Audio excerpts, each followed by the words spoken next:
Avant que la vidéo commence, je tiens à dire à toutes les personnes qui sont abonnées à cette chaîne, si vous ne l'avez pas encore fait et si justement vous souhaitez le faire, n'hésitez pas à activer la cloche des notifications afin d'être au courant de la sortie de chacune de mes vidéos. C'est vraiment très important. Merci de votre compréhension et bonne vidéo à tous.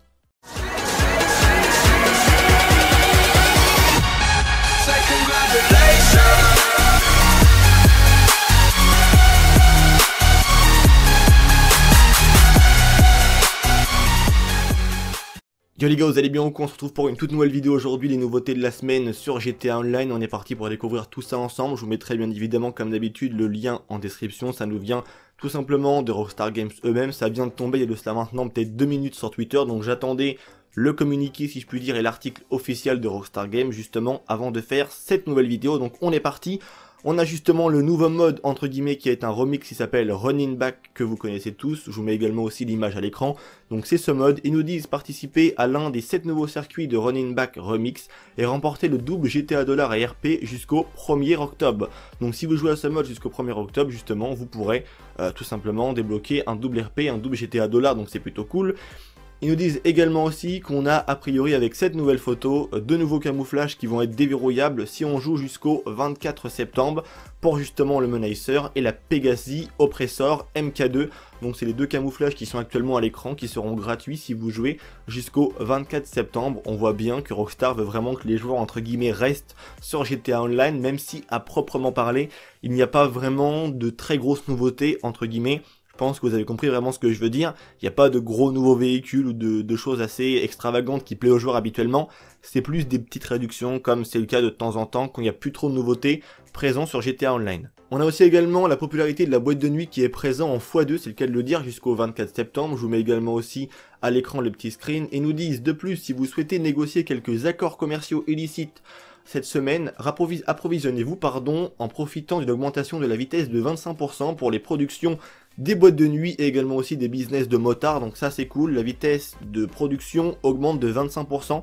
Donc ça c'est vraiment pas mal. Aussi j'imagine jusqu'au 24 septembre, comme c'est justement signalé un petit peu plus haut. On a ensuite des réductions bien évidemment sur les véhicules, la déclassée Scramjet, la Kula, bref plein de véhicules. Donc on a des moins 40%, des moins 30% de réduction sur la Scramjet. La Kula on a moins 40%, le TM02 Kanjali moins 40%.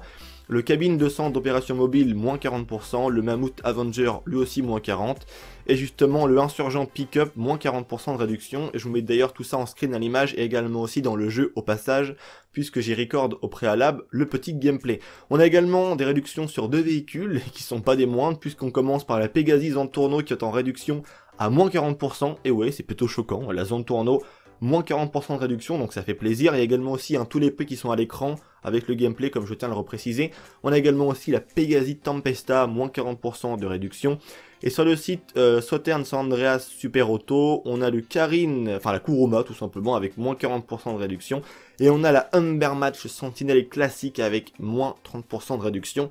Entre guillemets la BMW E30 M3, un très très beau véhicule que je vous conseille parce que en plus d'être belle, en tout cas moi je la kiffe, mais elle est vraiment très puissante et c'est un bon véhicule, elle est bien nerveuse et franchement je vous la conseille, c'est un truc qui est très intéressant.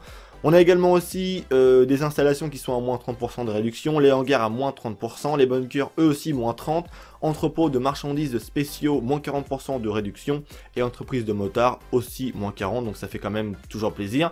Après ils nous disent pour les véhicules avec les deux options de tarification et la remise s'applique à la fois au prix But in Now et Trad, je ne sais absolument pas du tout ce que ça veut dire. Pour plus d'informations sur les derniers bonus et événements de GTA Online, rendez-vous sur la page des événements du Social Club. Mais bon, en bref, on a fait le tour, vous avez compris. Voici donc les nouveautés de la semaine, si je puis dire, pour GTA Online. Donc en tout cas, ça fait quand même un peu plaisir. Moi, je vais juste jouer, histoire d'avoir justement les petits camouflages, comme je vous l'ai présenté un petit peu auparavant dans la vidéo, qui sont très stylés. En tout cas, je trouve, pour le Menacer, il est vraiment très très beau. N'hésitez pas à dire justement ce que vous en pensez. Est-ce que pour vous Rockstar abandonne un petit peu ou non justement GTA Online pour laisser la hype, comme j'ai dit au tout début de la vidéo, pour Red Dead Redemption 2. Et il est vrai justement que on a des petites nouvelles informations par rapport justement au prochain DLC de GTA Online, mais ça se passera juste après cette vidéo sur la chaîne. C'est tout pour celle-ci, j'espère qu'elle vous aura plu. N'hésitez pas à donner vos avis dans l'espace commentaire comme d'habitude. Les liens sources seront également aussi en description. Prenez soin de vous les potos, je vous dis donc à tout à l'heure pour la prochaine vidéo où on parlera des futurs DLC de GTA Online. Allez, peace les gens.